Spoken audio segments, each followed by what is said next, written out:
Bonjour Jean-Paul Collin. Catherine Panassi, bonjour. Bonjour. Guy Barret, merci beaucoup de nous accueillir.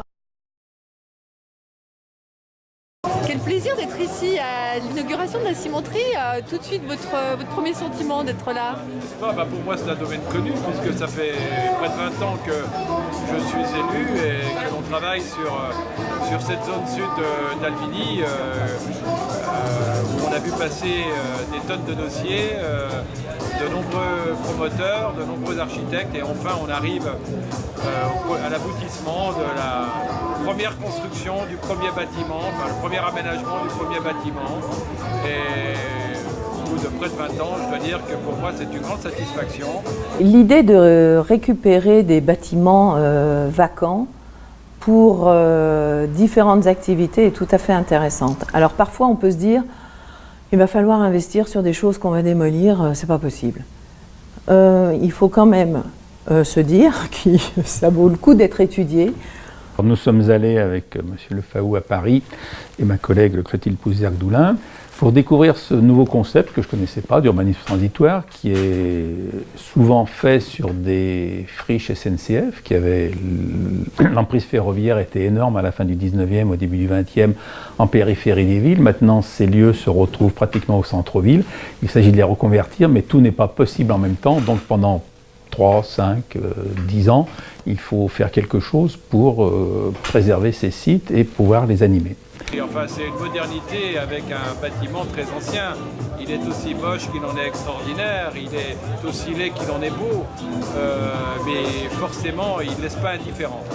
Donc c'est un bâtiment qui attire tout le monde. Alors c'est vrai que le départ des activités industrielles de la SNCF, du Technicentre de la Mulatière en 2019, vont nous laisser un terrain de 18 hectares, ce qui est quand même énorme, sur cette entrée sud de Lyon qui est en pleine mutation avec le déclassement d'autoroutes et d'autres projets qui vont, l'arrivée du métro plus au sud encore.